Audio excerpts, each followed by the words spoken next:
You can trust me. I'm YouTube certified. The beat as things I did 20 years ago.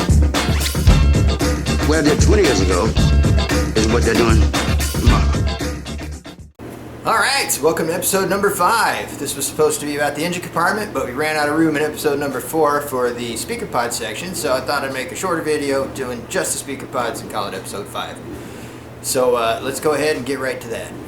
So I chose the top corners of the truck behind me for the rear speakers. Like I said, I'm using four different speakers, 6.5 inch cones and separate tweeters.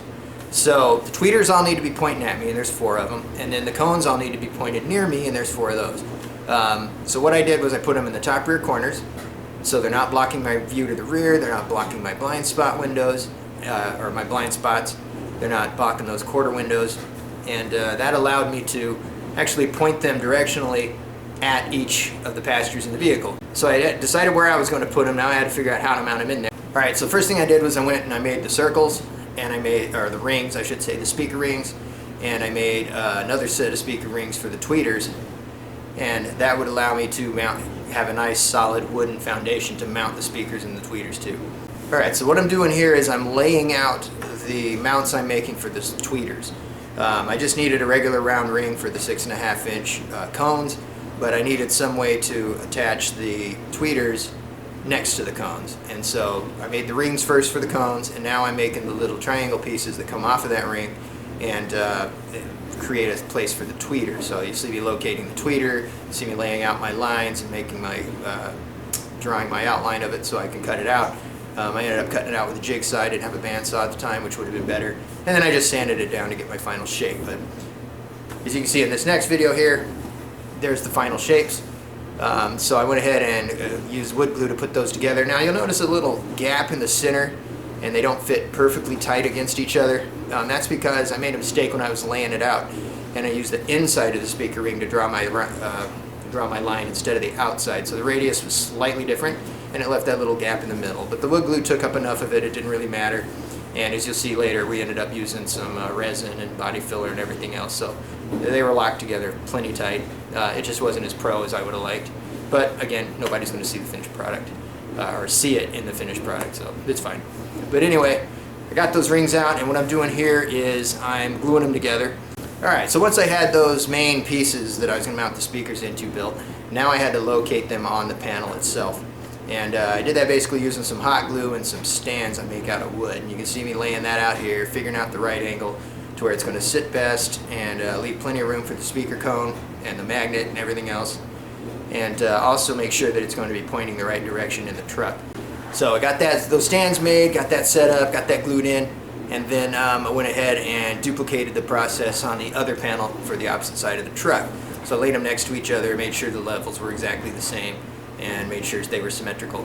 Now, once I had that done, my initial plan was to put some fleece over it and draw it over. That's how most people make their speaker boxes, out of fiberglass. But it just didn't work out. I had such a small area I was working with. I couldn't really staple anything to the plastic, and there was just a lot of reasons why it didn't work out. And it definitely didn't give me a look I was after. So I abandoned my fleece idea, and what I did was instead is I went to using a masking tape. Now I'm going to speed this up too because it took forever, but I went around and I basically built the shape of the speaker out of masking tape to get it really close to what I wanted the final product to look like. And here I am putting on the masking tape, and basically what you'll notice is I'm putting a little border around the edge of the pod, around the edge of the panel, instead of just wrapping the tape around the panel. And I did that so that it would leave me a little room to put on a layer of fiberglass mat and not have it be all bulbous and sticking out past the panel. And it gave it a nice clean straight edge. So here it is all taped up. Okay, so now that I have it taped up, I've got the basic shape down. I've trimmed up my edges to make them nice and straight. I went ahead and started laying in the fiberglass resin. And like I said, the plan was to resin this and make them just attach directly to the panel. So first I started by laying out the inside. Got a bunch of resin in there with a paintbrush, and then I started laying out the fiberglass mat to reinforce it and build it up on the inside just to make sure that it was well covered on the inside. Now, once I had that done, you can see that here, I went ahead and started peeling off the tape wherever I could, because I didn't want a whole bunch of tape in there, because the tape could come loose later and leave a little gap in the fiberglass panel itself, and I could get a rattle out of it. Luckily I did not get that. But anyway, peel off as much of the tape as I could that would come off of the resin, and then here's that. I'll let you see what that looked like. Then I went ahead and started putting fiberglass resin and fiberglass matting on the outside to reinforce it and make it stronger, give it more structure. So I went ahead and started layering up fiberglass and getting resin on it, and then I started sanding it down. As you can see here in this video, it's still attached to the panel, and I'm just sanding it all, trying to get it smooth enough to where I can put some body filler on it and make it really nice. Okay, so right about the time I was trying to finalize the shape of these speaker pods, tragedy struck. Two things happened. First thing is, the hard drive I was storing all this camera footage on died, and I lost all the footage kind of from this point forward. However, I was able to salvage some photos from my phone and some other ones that had made their way onto other hard drives or I had posted somewhere online. The second thing that happened is that as I was sanding and putting body filler on and trying to smooth out these speaker pods and finalize them, they came off. They fell off of the panels. Turns out fiberglass resin does not stick well to ABS or polystyrene or whatever these things are made out of. So what I had to do is kind of come up with a plan B.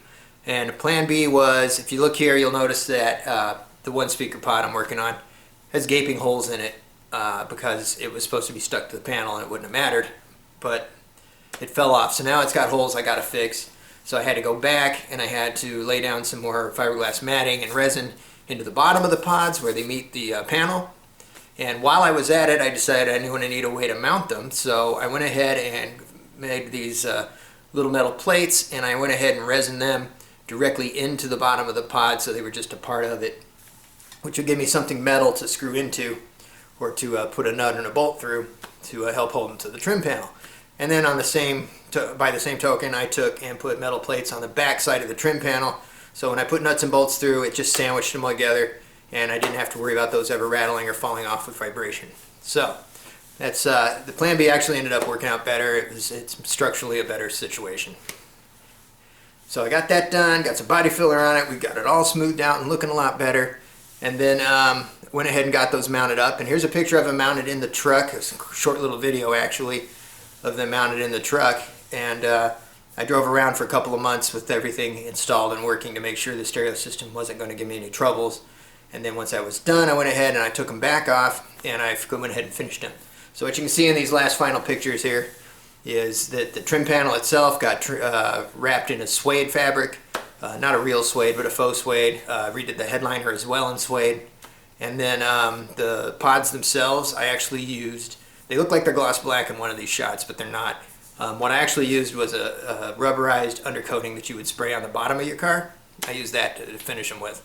And it gave it some nice texture and a nice feel to it, and a nice dark, a nice rich black color.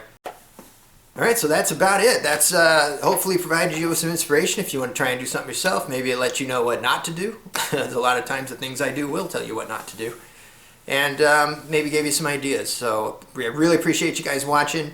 Next episode will be the engine compartment, where we did a ton of stuff from wire tucks and painting and refinishing things. I built a custom reservoir for the power steering, and we installed some aftermarket parts. So stick around for that, or come back and check that out, I mean. That'll be episode 6. I'm trying to release an episode every week, so if that's true and I keep that going, so far I've been doing it, then we'll see you next week. Thanks again for watching. Please subscribe if you don't want to miss any of these, and I'll talk to you guys next time. Be good.